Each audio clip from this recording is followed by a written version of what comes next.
Sirvent Gutiérrez, directora del Seminario de Derecho Romano e Historia del Derecho. Agradecemos a nuestras autoridades, la doctora Sonia Venegas Álvarez, directora de nuestra facultad, así como a la maestra Saramis Palma León, secretaria general de esta facultad, por permitirnos realizar este tipo de eventos. El día de hoy nos complace tener a la maestra Carmela Pérez Vázquez con una conferencia sobre arte y derecho, en la cual va a unir estas dos áreas de estudio para mostrarnos cómo se han ido hilvanando a lo largo de la historia de México. La maestra Carmela Pérez Vázquez es licenciada en Derecho por la Facultad de Derecho de la UNAM, con estudios de Historia e Historia del Arte, con posgrado trunco por la Facultad de Filosofía y Letras de la UNAM. Cuenta con diplomados de Historia y Arte por la Escuela Nacional de Antropología e Historia, de Iconografía Religiosa Novohispana por la ENA, Derecho Indígena por la Escuela Nacional de Antropología e Historia. Ha sido participante en diversos coloquios de arte novohispano en el Museo Nacional del Virreinato a cargo de la doctora Consuelo Maquíbar. Tiene cursos de Historia del Arte con la doctora Margarita Martínez Lambary, directora del posgrado de Historia del Arte de la Casa Lam. Ha sido asistente del Seminario de Estudios Mesoamericanos en el Instituto de Investigaciones Antropológicas de la UNAM. Es profesora por oposición de la asignatura de Historia del Derecho Mexicano en esta facultad. Es profesora de las asignaturas de Historia Constitucional de México, Derecho Novohispano, Derecho Indígena, Historiografía de los Textos Jurídicos, y también es profesora de asignatura de Marco Jurídico en Diversidad Cultural en la carrera de Desarrollo y Gestión Multicultural de la Facultad de Filosofía y Letras de la UNAM. Ha sido galardonada con el premio Sor Juana Inés de la Cruz, otorgado por esta universidad, así como por las palmas académicas y medalla al mérito académico por 25 años de docencia. Y yo estoy muy feliz de que esté aquí con nosotros acompañándonos. Bueno, pues muchas gracias, buenos días, muchas gracias, Monse, y muchas gracias también para las autoridades de la facultad que nos permiten estar hoy, en sábado, hablando de esto que podría parecer extraño, que es difícil a veces pensar en la relación que existe entre entre derecho y arte. Y entonces, no sé si puedas poner la siguiente. Si ustedes pueden ver esta primera imagen, pues ahí podemos ver qué tienen que ver el arte y el derecho. Hasta la misma imagen nos lo dice, ¿no? O sea, yo intenté buscar imágenes relacionadas con ambas asignaturas, con ambas materias, y pues podemos pensar que el arte es muy colorido, muy creativo, y pues ahí vemos una imagen de la justicia, ¿no? Hasta el fondo es más oscuro, y pues no, podemos pensar que en realidad, ¿qué tiene que ver el derecho y el arte? Cuando yo estaba en un despacho trabajando me decían, el derecho es un arte, y yo no le veía el arte por ningún lado, pero aquí vamos a tratar de ir resolviendo estos problemas, a ver si me lo... Y preguntarnos si el derecho y el arte están relacionados. ¿Pueden estar relacionados el derecho y el arte? Yo les digo que sí. Porque nosotros, si nos vamos a una definición muy elaborada de lo que es derecho, y si nos vamos a toda esta parte dogmática, positivista, pues no tendría nada que ver el arte con el derecho. Pero el derecho, pues como ustedes saben, es más que una manifestación cultural de una sociedad. O sea, el derecho la reglamenta, la norma, con esto puede haber convivencia social. Y el hombre, el ser humano, desde que ha estado en la Tierra, pues siempre ha necesitado expresar su estar en el mundo. Y entonces, estas expresiones las ha dado el hombre a través, bueno, digo el hombre porque así estaba en ese tiempo, es concebida la historia, el derecho, el arte, el ser humano, lo ha hecho a lo largo de su existencia. Entonces, desde las sociedades primitivas, ustedes pueden ver ahí en la imagen, a ver, voy a poner mis imágenes aquí para ir viendo. Desde las sociedades primitivas, los seres humanos plasmaron su estar en este mundo y tenemos estas primeras manifestaciones artísticas que se pueden ver, por ejemplo, aquí puse un ejemplo que son las cuevas de Altamira, ¿no? Con este arte rupestre donde ellos ponían su razón de ser. Entonces, el arte sí nos da conocimiento de lo que ha sucedido con las sociedades a través del tiempo. En esta primera etapa, en estas dos imágenes que yo puse, bueno, pues tenemos estas sociedades primitivas de cazadores, recolectores, nómadas, a las que se les conoce como comunismo primitivo, que eran sociedades matriarcales y que las mujeres recolectaban, los hombres cazaban. ¿Y esto qué tiene que ver con el derecho? Bueno, pues a lo mejor yo no les puedo hablar de un derecho establecido en esa época, pero si le cambias, no sé, por favor. Todo cambia cuando entramos, bueno, vamos a hablar específicamente de México, no me voy a ir a otras partes del mundo, pero esto empieza en Mesoamérica. ¿Y qué tiene que ver? ¿Qué tiene que ver esto, el derecho y el arte? Si nosotros nos vamos a una definición muy llana de lo que es derecho, pues vemos que el derecho es el conjunto de normas que reglamentan la vida en sociedad. Y eso sí lo tenían las culturas mesoamericanas. Puede haber una discusión en torno a si las culturas mesoamericanas tenían o no derecho. Hay quienes dicen, como el doctor Serrano Migallón, de manera tajante, que no había un sistema jurídico bien establecido, y hay quienes, como Alfredo López Austin, establecen que sí, que las culturas mesoamericanas tenían derecho bien establecido, instituciones jurídicas bien fundamentadas. Pero entonces nosotros nos vamos a centrar en esta parte de Mesoamérica, que es obviamente parte de lo que hoy es nuestro territorio nacional. O sea, ni todo Mesoamérica es México, ni todo México es Mesoamérica, porque obviamente el norte de México y sur de Estados Unidos pues no era Mesoamérica, pero sí fue parte de México, y toda la parte de Centroamérica formaba parte de Mesoamérica, pero la zona maya pues no toda está en México, ¿no? ¿Y esto qué tiene que ver? O sea, si podemos ver la siguiente. Bueno, todo esto podemos hablar que inicia con la definición que da de Mesoamérica Paul Kirchhoff. Paul Kirchhoff era este antropólogo que vino a México y en la primera convención interamericana que se hizo en Pátzcuaro, Michoacán, en 1943, creo, si no mal recuerdo, a él se le pide que haga una ponencia donde establezca un término que se pueda discutir. Y él acuña el término de Mesoamérica pensando que este término se va a discutir. ¿Y qué tiene que ver con esto? Bueno, pues él lo que va a hacer es tomar en cuenta varias culturas en diferentes tiempos, y aquí es importante también tomar en cuenta las herramientas de los arqueólogos. Los arqueólogos utilizan el espacio y el tiempo. Entonces, Paul Kirchhoff dice, en esta superárea cultural que él nombra Mesoamérica, porque dice, bueno, estamos acostumbrados a hablar del norte y del sur de América. A veces hablamos del centro, pero hay un área cultural que no es específicamente Centroamérica. Esa superárea cultural está integrada o estuvo integrada por diferentes culturas que tenían elementos, puedes poner la siguiente, ahorita nos regresamos a esa, que tenían elementos culturales en común. Entonces, hay diferentes áreas mesoamericanas que ustedes pueden irlas viendo en los colores que están establecidos en el mapa, y entonces, bueno, pues tenemos la costa del Golfo, tenemos la zona maya, ahí en verde, tenemos el centro, que sería el altiplano central, tenemos el occidente, que está en moradito, y tenemos Oaxaca, ¿no? Entonces dice, ¿qué tienen todas estas regiones en común en diferentes tiempos que los hace a todas estas culturas pertenecer al área mesoamericana? Pasaron muchísimos años entre una cultura y otra, pero como vimos en la imagen anterior, no sé si te puedas regresar, lo que establece Kirchhoff son elementos culturales que tienen en común todas estas culturas que los hacen pertenecientes a Mesoamérica.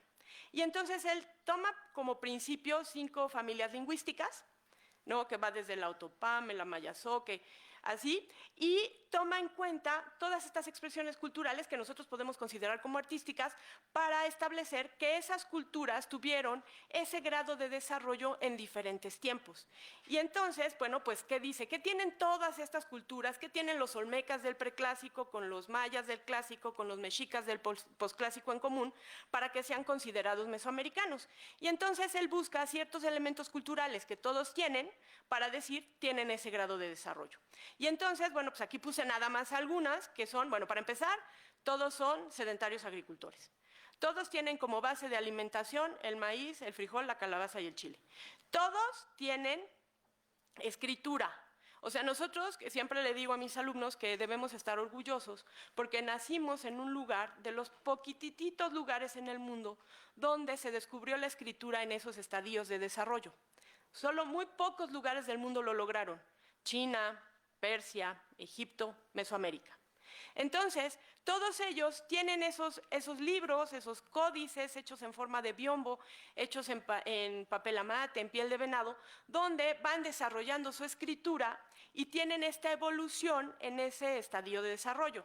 Todos, bueno, pues son guerreros por excelencia, todos tienen la coa, ahí no sé si ven abajo al que está sembrando, tienen la coa, que es el bastón plantador, tienen pirámides escalonadas, todos son politeístas, todos tienen, pues son guerreros por excelencia, les digo, tienen estas cofradías o caballeros o guerreros águilas y guerreros jaguares, tienen muy desarrollada la técnica agrícola.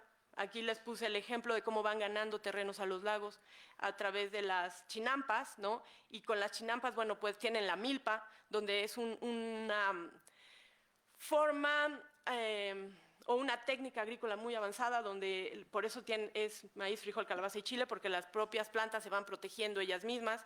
Entonces, son politeístas, todos tienen calendarios y todos tienen, ahí les puse también, una numeración vigesimal. Son grandes astrónomos y todos ellos tienen eso en común.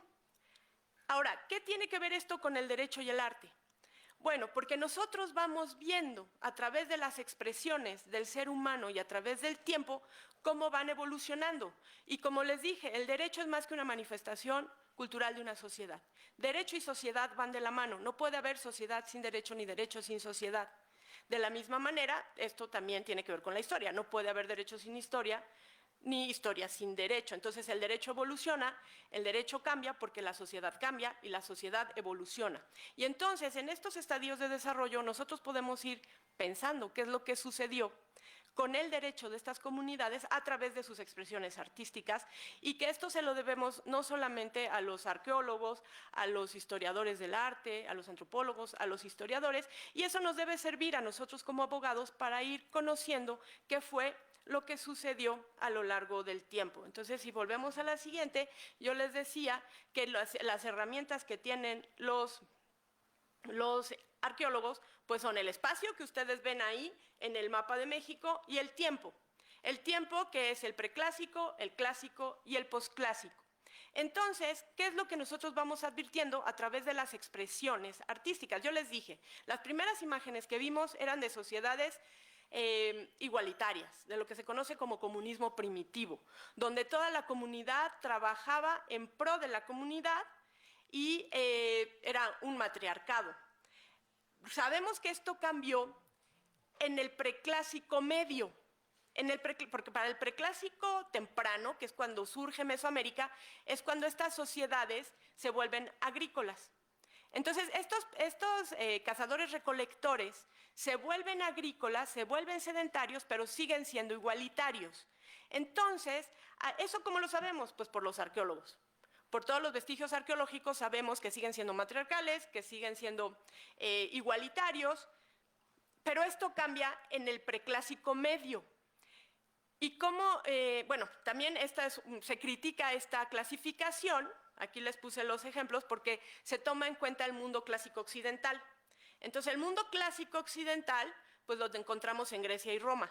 Y esto tiene que ver también con una cuestión estilística, del estilo artístico, porque lo clásico tiene que ver con lo bello. Entonces, si nosotros hablamos de lo clásico, pues estamos hablando del arte griego, del arte romano, donde tienen esas esculturas súper bonitas, que tienen la proporción áurea, ¿no? Que todo está proporcionado. Entonces se da la definición en Mesoamérica de preclásico, clásico y posclásico y se critica porque dicen, tan clásica es una cabeza olmeca colosal del preclásico medio como una estela maya del clásico, como la Coyolxauhqui que yo les puse aquí del posclásico, porque son ideas de belleza estilística diferentes, las que nosotros tenemos en México como occidentales y que heredamos con la conquista española, a lo que se tenía en el mundo mesoamericano. Pero bueno, esto funciona para fines didácticos y para ir estableciendo estos parámetros que nosotros podamos entender en torno al derecho y al arte. Entonces, como yo les decía, esto cambia. O sea, lo que va cambiando es la manera en que las sociedades se van relacionando. Y al cambiar la manera en que las sociedades se van relacionando, pues obviamente cambian las normas con las que la sociedad está acostumbrada a relacionarse. Entonces eso quiere decir que lo que nosotros conocemos hoy como derecho, con una definición simple y llana, que sería el conjunto de normas que sirven para que coexista una sociedad en su conjunto, pues esto lo tenían las culturas mesoamericanas. Y entonces, Mesoamérica, en el preclásico medio, da el gran salto y se da con, ¿sí puedes poner la otra? Gracias. Con la cultura olmeca. ¿Por qué? Porque se sabe que con esta cultura, gracias a los vestigios arqueológicos, sabemos que esta cultura, que es considerada la cultura madre de Mesoamérica, hoy en realidad se sabe que no es la cultura madre, son culturas hermanas. Y la cultura que estaba dominando, o el pueblo más bien, el pueblo que estaba dominando, o el grupo que estaba dominando, era el que estaba establecido en la costa del Golfo, en lo que hoy es Veracruz y Tabasco. Entonces, gracias a los vestigios arqueológicos, sabemos que en el preclásico medio, esas culturas hicieron un cambio radical. O sea, ya eran culturas sedentarias, ya eran agricultores, pero el gran salto que se da es que se vuelven sociedades jerarquizadas. Se vuelven sociedades jerarquizadas porque los arqueólogos descubren, aquí les puse un ejemplo de un entierro, descubren que si alguien está enterrado de manera suntuosa, con muchos elementos que ustedes pueden ver ahí y hasta con perros que lo acompañen, y si tiene pectorales, y si tiene brazaletes, y si tiene orejeras, y si tiene jade, bueno, pues ese ser humano, si es un adulto, ese adulto pudo haber hecho algo por su comunidad. Pero si encuentran el entierro de un bebé con esas mismas características, ese bebé no hizo nada por su comunidad. Ese bebé pertenece a una familia importante. Entonces ya no hay igualdad jurídica. Lo que sucedió es que en un primer momento el conocimiento le pertenecía a toda la comunidad. Con el tiempo, al volverse sedentarios, con la agricultura, pues ellos empiezan a deificar cosas que antes no les eran importantes, como la tierra o la lluvia. Tienen a la diosa de la tierra, al dios de la lluvia, porque es importante para la agricultura. Y en un primer momento a todos les pertenece el conocimiento. Con el tiempo, el que va a ser el brujo, el chamán, el posterior sacerdote, se apropia el conocimiento con el líder ocasional que se apropia del plusproducto y entonces se empiezan a enriquecer. Y entonces el brujo chamán va a decir, yo te voy a decir cómo vas a hacer tus ritos para que puedas sembrar y cultivar. Y entonces empieza la diferenciación social. Y entonces esto lo podemos saber a través de la arqueología, pero a través del arte. Porque si nosotros estamos viendo aquí, les puse algunos ejemplos de esculturas olmecas, bueno, pues ahí tenemos la cabeza colosal, ¿no? Que ahora creen que pueden ser las imágenes de sus gobernantes. Obviamente no sabemos ni cómo se llamaban, ni qué etnia eran, ni qué lengua hablaban, porque es muy antiguo. Se les conoce como olmecas históricos porque al llegar Cortés, en esa zona habitaban los olmecas, que significa habitantes de la región de Lule, pero bueno, a estos se les conoce como olmecas porque estaban ahí en la costa del Golfo. Y yo les decía, no es la cultura madre, son culturas hermanas, porque hoy los arqueólogos y los historiadores del arte nos dicen que toda Mesoamérica tiene presencia olmeca a lo largo de esta superárea cultural. Y todo está relacionado con el estilo artístico. O sea, si ustedes ven, hay quienes dicen, ay, no, pues las cabezas olmecas pues parece que venían de Etiopía, porque si ustedes lo están viendo, esta cabeza colosal, pues tiene la nariz ancha, los ojos, ¿no? No, no eran etíopes. Todo tiene que ver, ahora dicen los historiadores del arte, pues con su dios, que era el jaguar. Por eso tienen la nariz ancha, los ojos almendrados, cejas flamígeras, hendidura en el cráneo. No sé si aquí lo alcancen a ver, ahí está el dios tan importante que ellos tenían, que era el jaguar. Y sabemos que es en una cultura patriarcal, porque ustedes pueden ver ahí en el Señor de las Limas, que es el sacerdote que tiene a un bebé ahí muerto, ¿no?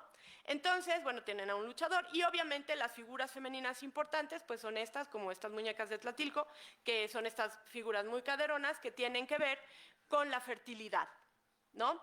Pero entonces, bueno, ahí podemos, yo no les puedo hablar específicamente de derecho olmeca, porque es muy antiguo, pero lo que sí sabemos es que las normas de conducta cambian, que ya no va a haber igualdad jurídica porque ya no es una sociedad igualitaria, ya son sociedades estratificadas, sociedades jerarquizadas. Entonces, ¿te puedo pedir la otra?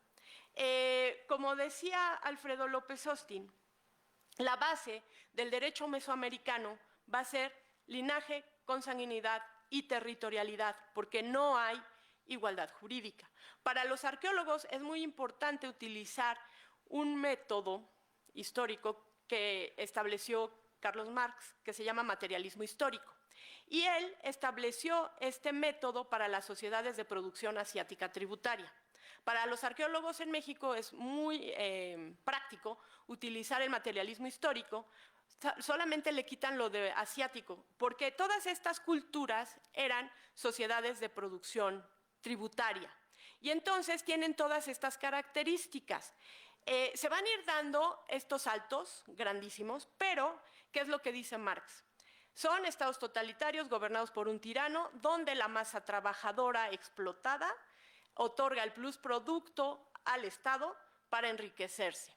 Entonces, esto lo tienen, pero los grandes saltos que van dando es de tener los primeros asentamientos y caseríos en la cultura olmeca que estaban en San Lorenzo o en La Venta, ya no puse esas imágenes, pero ahí, estando ahí, tenemos esos primeros rasgos, ¿no? Después, en el preclásico tardío, se da un salto inmenso con Teotihuacán. Teotihuacán va a ser una ciudad enorme, o sea, ninguna ciudad en el mundo tenía 350,000 habitantes como lo tenía Teotihuacán en el momento de auge. Y era una ciudad enorme, perfectamente bien trazada, pero aquí, si ustedes pueden ver, pues eran grandes arquitectos, grandes astrónomos, y tienen las características que Marx decía. Una de esas es el gigantismo, o sea, lo podemos ver en las pirámides de Egipto y lo podemos ver en la pirámide del Sol o de la Luna en Teotihuacán. Entonces, tienen el gigantismo y el salto que se da es que aquí se va a dar la diferenciación campo-ciudad. Ahí el derecho debió cambiar, porque la masa trabajadora, como decía Carlos Marx en el materialismo histórico, que son los campesinos, sostienen a la gran ciudad. Y entonces ya en la ciudad se da el otro cambio, que es la especialización. Los que están en la ciudad pueden dedicarse a lo que cada quien se dedica sin necesidad de estar trabajando el campo. Y entonces viene el auge de las artes, de la astronomía, que nosotros lo podemos ver en Teotihuacán con estas grandes construcciones, tienen grandes obras hidráulicas, al tener grandes obras hidráulicas y mejorar técnicas agrícolas aumenta la población y entonces esto va haciendo que vaya engrandeciéndose la ciudad. Ahora, ¿qué podemos decir del derecho de Teotihuacán a través del arte? En realidad no mucho, porque no se ha encontrado la tumba del señor de Teotihuacán. Entonces, se cree que gobernaron los señores más importantes de los diferentes linajes porque era una ciudad pluriétnica, multicultural. Los arqueólogos han encontrado que había un barrio de totonacos, un barrio de zapotecos, un barrio de otomís, y entonces ahí estaban todos porque Teotihuacán dominaba Mesoamérica y necesitaba dominar rutas de comercio, estaban todos ahí presentes, pero no se ha encontrado la tumba del señor que gobernara. Entonces creen que podría gobernar un conjunto de los señores más importantes de los diferentes linajes. Lo que sí se ha encontrado, que no puse, es como dominaban también la zona maya, en las estelas mayas se ha encontrado a los señores teotihuacanos casándose con las princesas mayas para dar esta importancia en el linaje. Y entonces lo que pasa en Teotihuacán es que esta ciudad pues va a ser va a tener una especie de guerra civil. Los arqueólogos encontraron que la zona central, donde están los templos, donde están los palacios, ha sido quemada, saqueada, pero no se abandonó la ciudad del todo. Esto quiere decir que fue una guerra civil. A partir de ese momento, lo que han encontrado los arqueólogos es que hay una bifurcación en la cultura mesoamericana, donde a partir del clásico, los mayas se vuelven ahora sí totalmente teocráticos. Y ahí sí el arte va a ser súper importante. A ver si no sé si tenga, sí. Entonces, déjame ver dónde ando yo, para ver aquí. Entonces, aquí sí va a ser súper importante. ¿Por qué? Porque los mayas, en el clásico medio, van a tener un auge en todos los sentidos. Aquí les puse algunas imágenes. O sea, ellos, en cuestiones arquitectónicas, inventan el arco falso maya, que ahí les puse un ejemplo. Es un gran avance arquitectónico. Tienen, como todos los demás, sus calendarios. Tienen 2 calendarios, uno agrícola y uno adivinatorio. Tienen sus códices y ellos sí tienen una escritura súper desarrollada.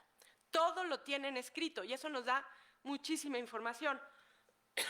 Son grandes astrónomos, son grandes arquitectos y tienen a sus pirámides, ¿no? Que hoy en día, sin haber tenido ni computadoras, ni satélites, pues hoy en día sigue bajando en el equinoccio la serpiente de la pirámide de Chichén Itzá.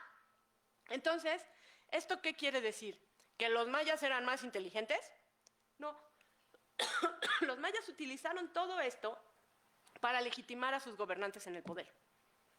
Y entonces, la manera que utilizaron para legitimar a sus gobernantes en el poder fue a través de estas expresiones artísticas, donde en las estelas pues podemos ver quién es el gobernante, por qué es el gobernante, todo está escrito, sus fechas calendáricas, están haciendo sus rituales. Y aquí, bueno, les puse un ejemplo donde el hombre y la mujer son importantes. O sea, siempre tienen que tener un linaje doble para poder gobernar. No sé si se alcanza a ver muy bien esa estela, pero está el señor y la señora maya diciendo, este señor puede gobernar porque es el indicado por tal cosa. Y todo está representado en sus expresiones artísticas.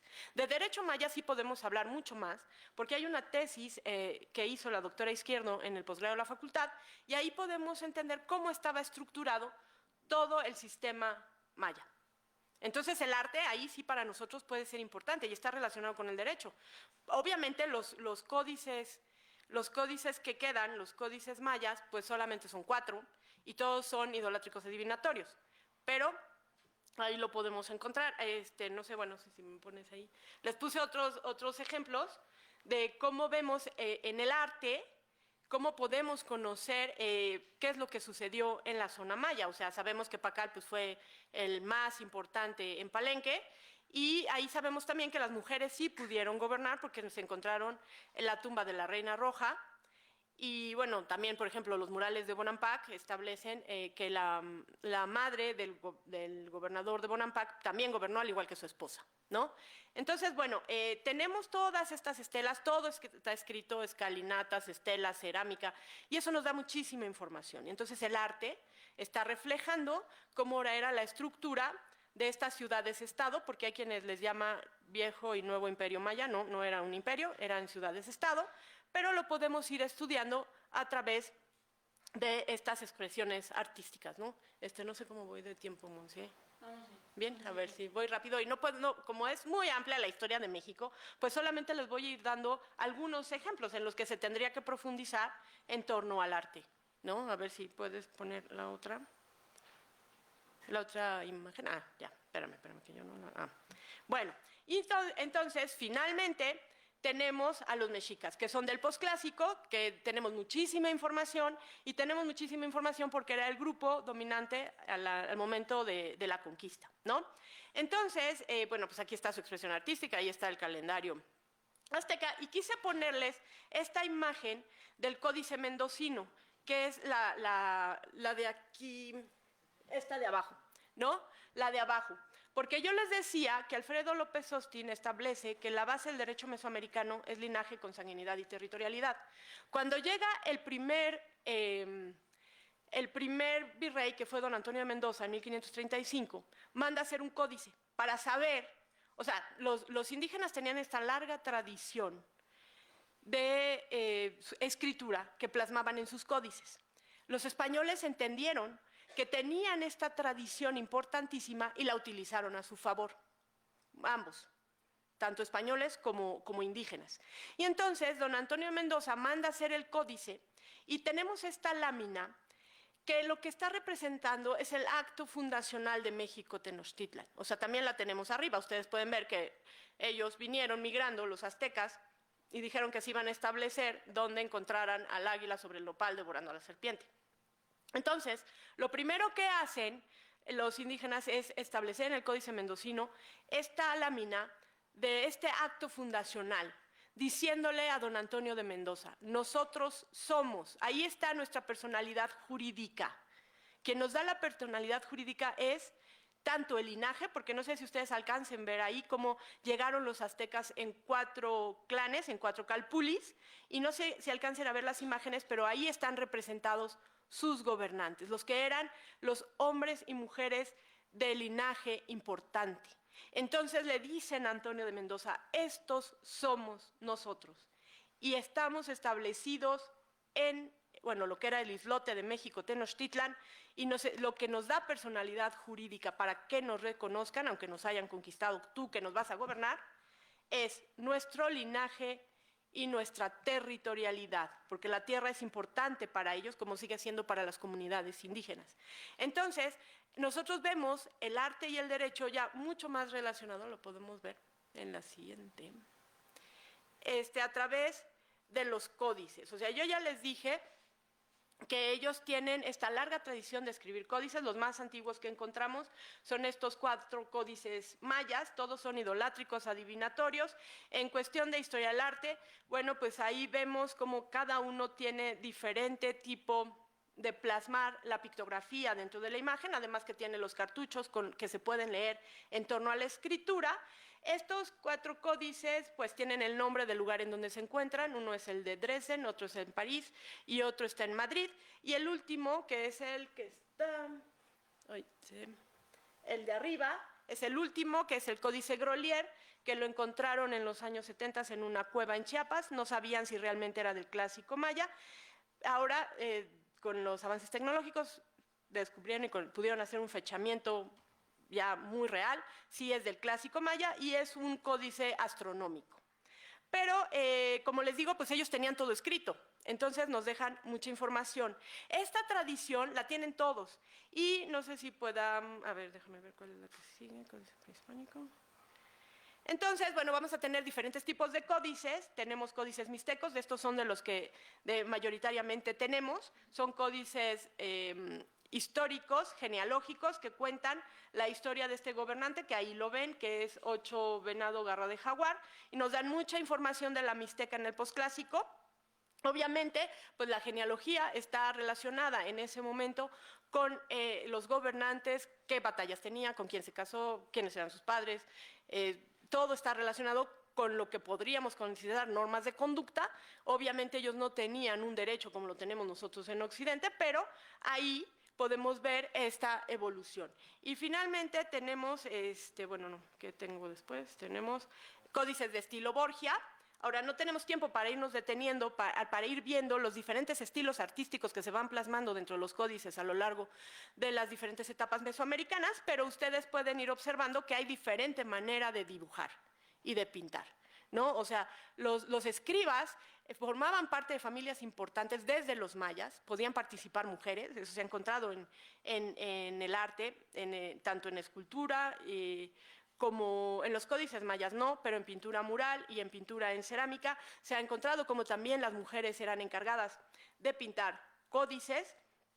Y entonces, bueno, aquí no tenemos tiempo para ir viendo los diferentes estilos de pintura dentro de los códices, pero ustedes pueden ver, por ejemplo, a estos códices se les llama códices de estilo Borgia, porque tienen el mismo estilo artístico, tienen más o menos la misma manera de plasmar la imagen, estas pictografías que ellos leían a través de la imagen, y todos estos códices, creo que pudo haber sido un códice muy largo, pero bueno, ahí hay estos diferentes códices artísticos. Ay, gracias.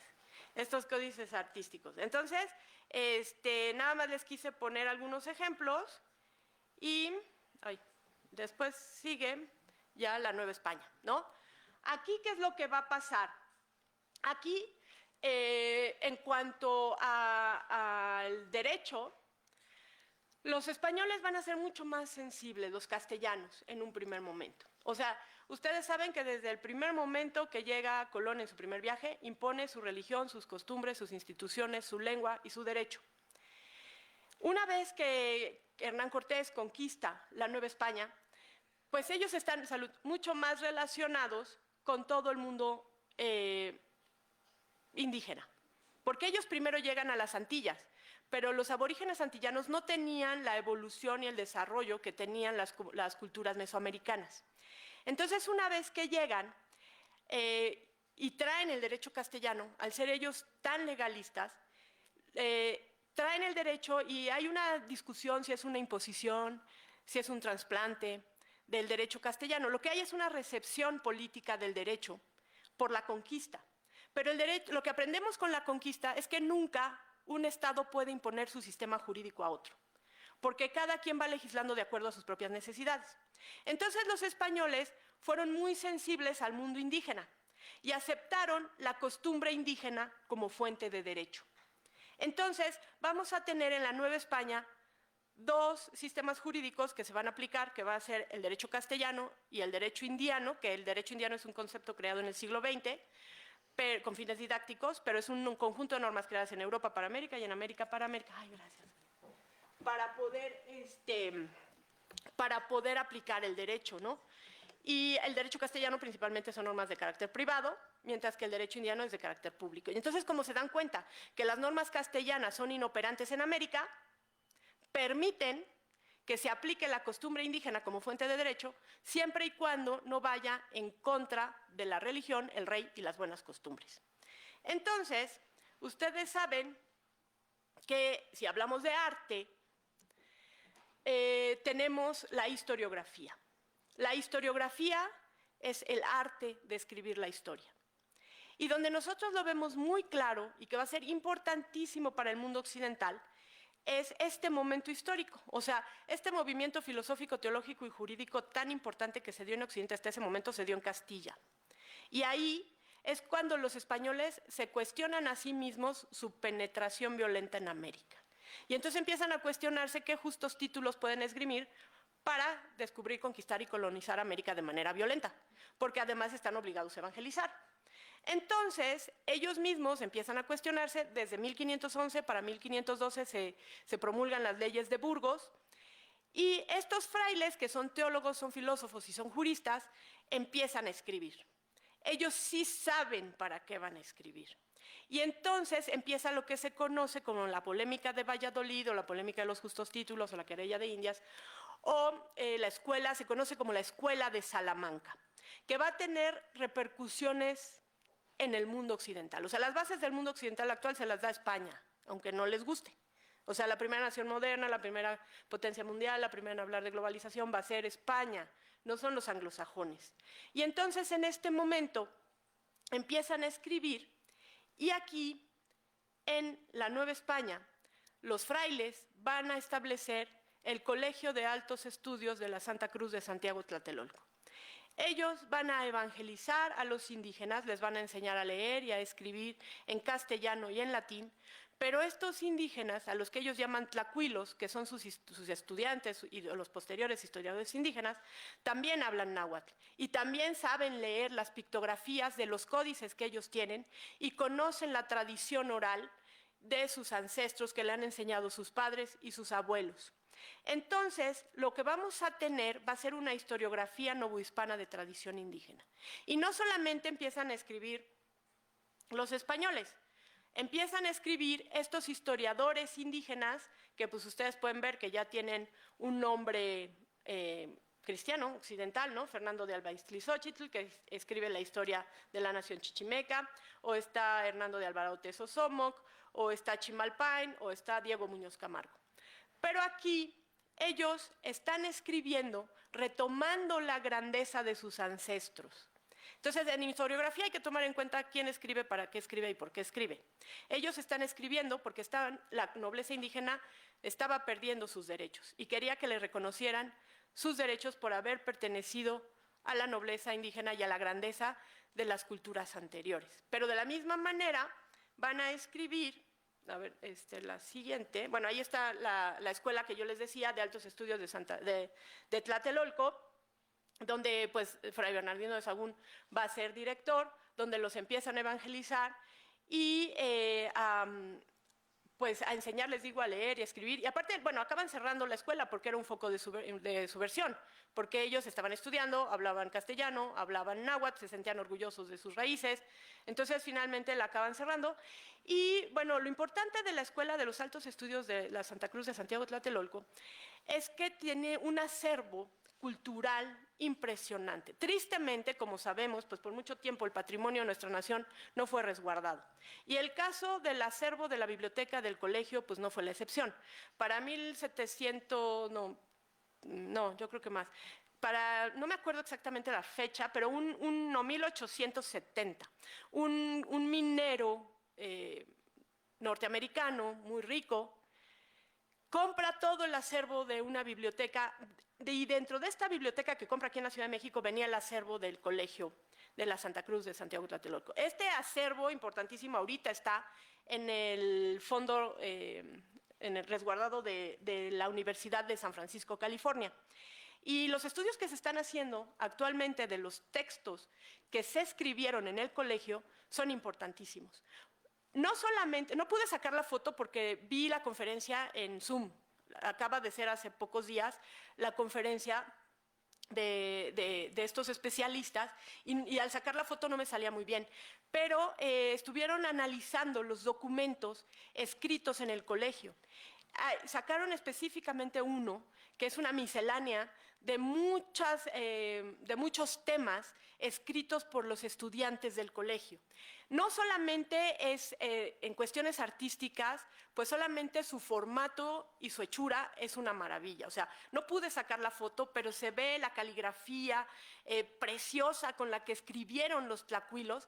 Pero lo que nos interesa aquí en el derecho es que ellos pues eran tomistas y además los franciscanos en ese momento para ellos era muy importante Aristóteles. Entonces empiezan a traducir la obra aristotélica y lo interesante es que hacen el libro para los buenos gobernantes de Aristóteles, pero al hacer los estudios se dan cuenta que lo traduce, está escrito en náhuatl.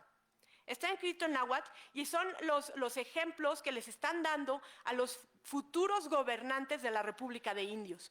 Y lo interesante es que los especialistas empezaron a ver cómo empezaron a traducir la obra de Aristóteles, pero con lo que los indígenas entendían. Y entonces, al traducir esta idea de polis griega y de la civitas romana, ellos lo traducen como altépetl. Y todo lo que el altépetl, el cerro sagrado, significa. Pero además la hechura del texto es preciosa. Entonces, eso tiene que ver con el derecho, porque están formando a los futuros gobernantes de la República de Indios. Y está en un libro precioso. Entonces, bueno, no traje imagen, pero ahí está. Y bueno, yo les decía que era muy importante Fray Bernardino de Sahagún, porque él va a ser, llegó muy joven, quería evangelizar, quiso hacer un diccionario, pues tenía la idea de hacerlo como lo hacían en esa época, poner la palabra en latín, la palabra en castellano y en náhuatl, y así aprender el náhuatl para evangelizarlos, ¿no? Al momento que empieza a hacer ese trabajo, se da cuenta que los indígenas, al momento en que les pregunta cualquier palabra, no sé, puede ser sol o puede ser altépetl, ¿no? Y decía, ¿cómo se dice sol? Tonatiuh. Y pensaba que ahí se iba a quedar. Y le empiezan a explicar toda la visión cosmogónica que tienen del sol, ¿no? De los que estaban en el quinto sol, que si se habían muerto los otros 4 por el cataclismo, que tenían que mantener vivo al sol con la sangre de los sacrificados, todo lo que ellos pensaban. Entonces él dice, si los quiero evangelizar, los tengo que conocer. Y dedica su vida entera al estudio de las sociedades del altiplano central. va reuniendo a sus tlacuilos con los diferentes consejos de ancianos de diferentes pueblos del Altiplano Central, y de eso surge la historia general de las cosas de la Nueva España. Pero Fray Bernardino de Sahagún no se queda ahí. O sea, él manda hacer a sus tlacuilos lo que se conoce como el Códice Florentino. Y entonces, si puedes poner la otra, el Códice Florentino, pues son estas láminas hechas ya por los estudiantes del antiguo Colegio de Altos Estudios de la Santa Cruz de Santiago Tlatelolco. Pero, bueno, como aquí estamos hablando de arte, ustedes pueden ir viendo cómo va cambiando la manera en que se plasma la imagen. Porque los indígenas, sobre todo los del Altiplano Central, los aztecas, porque ya vimos que los mayas sí tenían una escritura mucho más desarrollada, o sea, leían a través de la imagen, a través de las pictografías, pero también tenían los cartuchos que podían ir leyendo.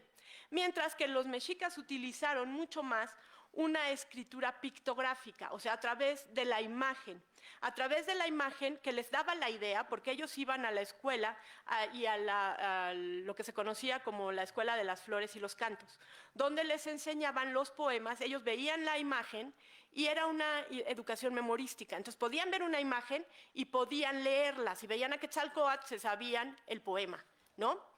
Pero también podía ser una escritura fonética, porque si ponían dos imágenes, al leer las dos imágenes les daba una escritura fonética, ¿no?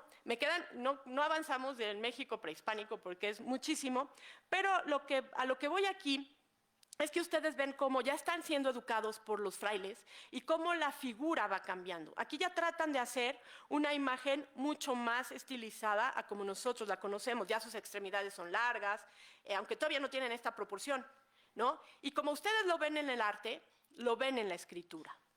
Lo ven en la escritura porque los indígenas van plasmando, los historiadores que yo les dije, su tradición, pero van perdiendo lo que tenían a través de la tradición oral. Porque en la tradición oral lo que se han dado cuenta los especialistas actualmente es que cuando tú estás recitando un poema, tú tienes expresión, puedes improvisar, y eso se pierde en la escritura. Entonces, esto se ve también dentro de cuestiones jurídicas. Ya no nos va a dar tiempo porque ya nada más tengo una hora, pero en historiografía lo que se han dado cuenta es que los españoles al llegar traían formatos que mandaba el Real y Supremo Consejo de Indias, como machotes que las autoridades aquí tenían que llenar, ¿no? Y en filológicas, al hacer el comparativo, se han dado cuenta que el lenguaje en Nueva España se hizo un lenguaje mucho más rico, mucho más florido, porque tenía toda esta tradición que yo les traté de explicar más o menos con lo que pasó con los libros escritos en náhuatl en Tlatelolco, donde van utilizando las figuras indígenas para poder ir estableciendo la estructura específicamente de la República de Indios, por ejemplo. ¿Sí? Entonces, bueno, no sé si aquí me tendría que quedar, faltó muchísimo para la historia de México, pero espero les haya interesado. Muchas gracias.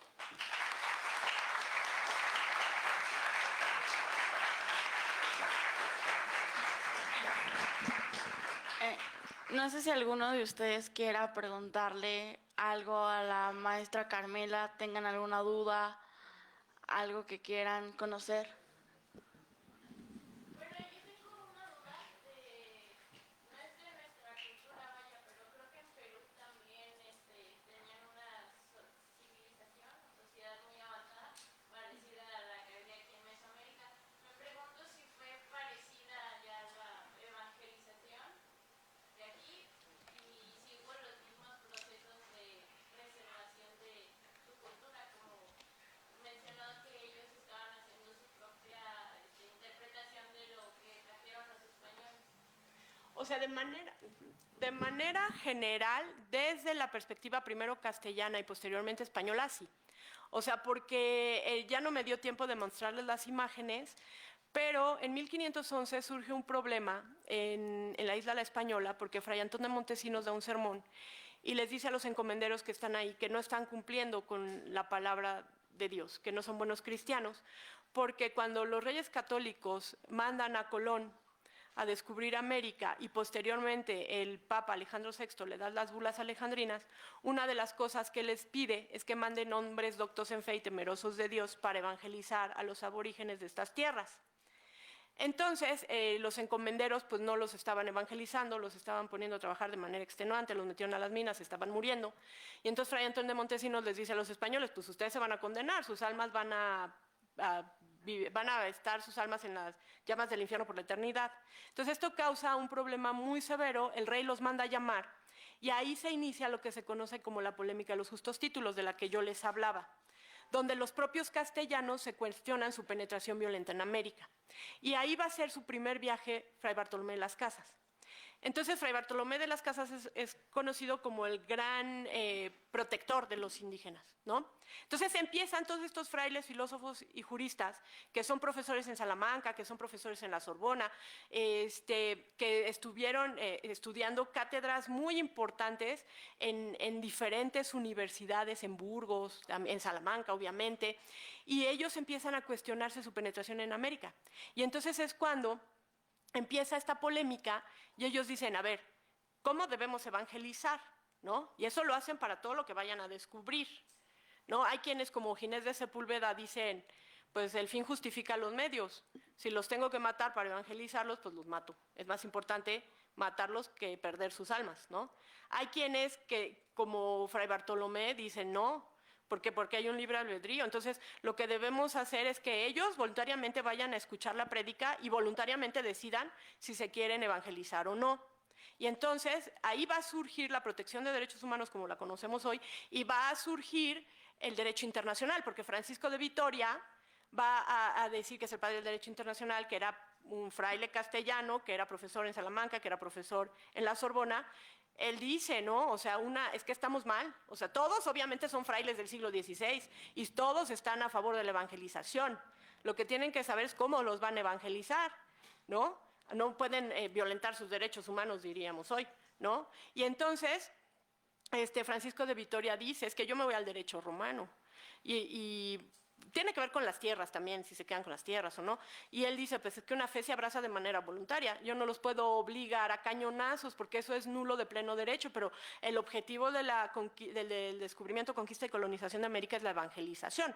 Entonces supone que hay unas leyes de Burgos que protegen a los indígenas en 1512, no los podían esclavizar, porque la reina Isabel también en su testamento dice que no los pueden esclavizar, que son sus siervos, que hay que cuidarlos, que hay que protegerlos. Esto se retoma con las leyes de Burgos de 1512. Entonces, les tienen que dar un trato humano, porque hay una doble concepción del indígena también. O sea, empiezan a decir, son seres humanos, no son seres humanos, tienen alma, no tienen alma, porque son sacrílegos, porque cometen sacrificios humanos.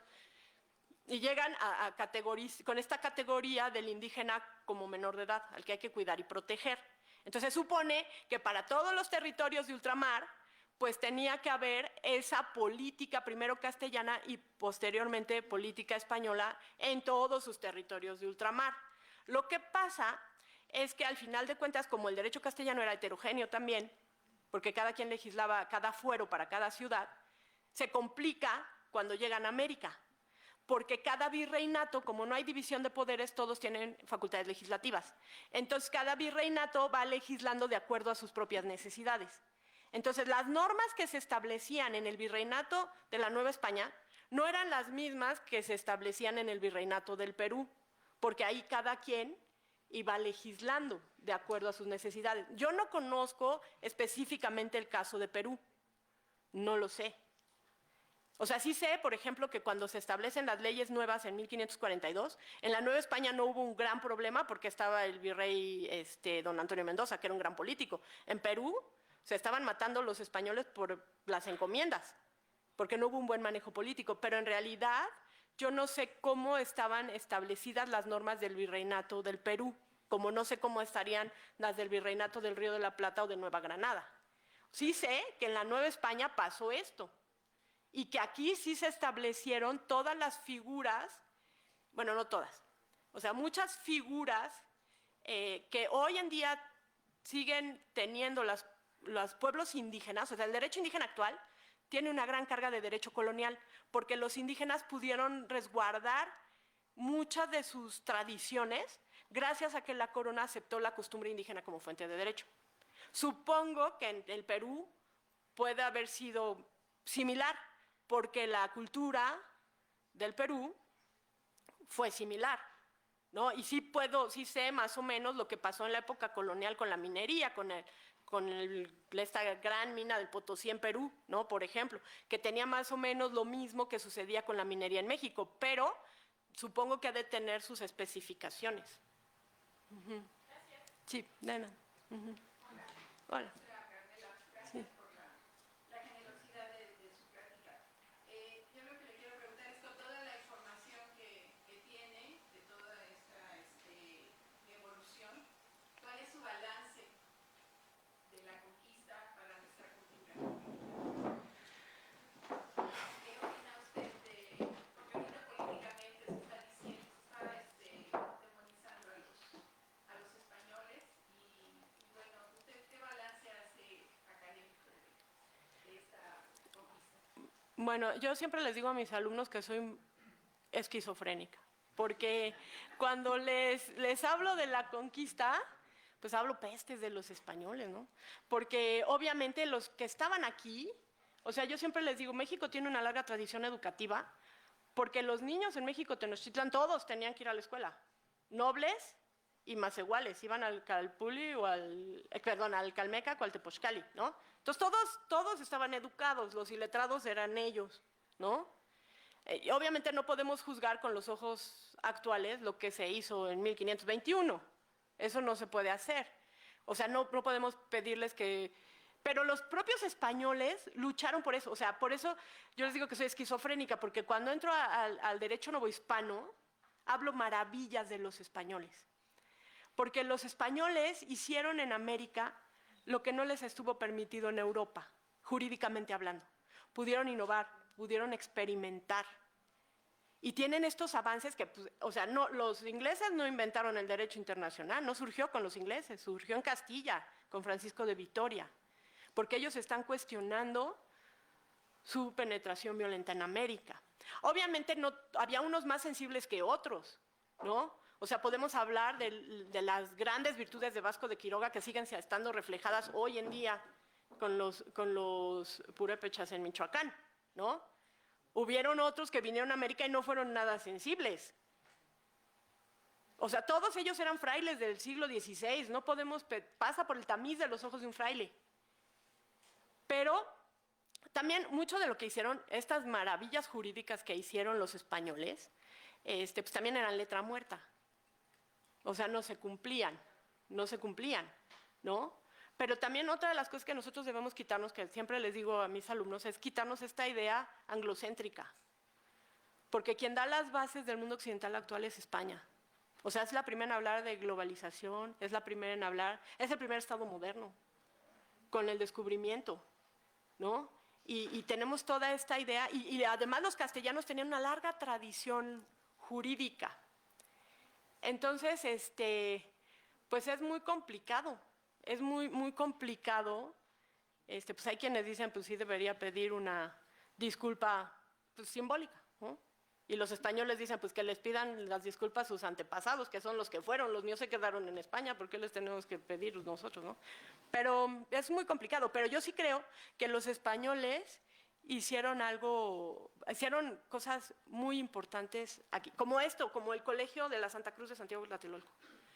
Se sensibilizaron y que sigue teniendo repercusiones hasta la actualidad con las comunidades indígenas. Yo siempre digo que el derecho indígena no se puede entender si no lo vemos desde una perspectiva etnohistórica, porque para entender el pluralismo jurídico de las comunidades indígenas actuales, el artículo 2, y con esta reforma suena muy bien, o sea, este paquete de reformas, esta última, suena bien, es muy difícil su aplicación, pero para entenderlo, yo sí creo que se tienen que ir no solo a lo prehispánico, sino también a la época colonial, porque se traslapó, y el derecho novohispano es importantísimo también, y lo desconocemos.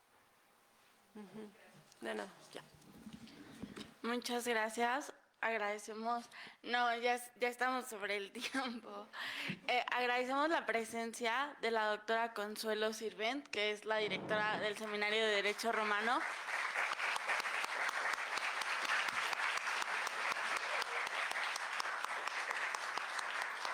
Asimismo, también agradecemos a nuestras autoridades, la doctora Sonia Venegas Álvarez, nuestra directora, y a nuestra secretaria general, la maestra Sara Miss Palma. Muchas gracias por habernos acompañado el día de hoy y esperamos encontrarnos pronto. Hasta luego.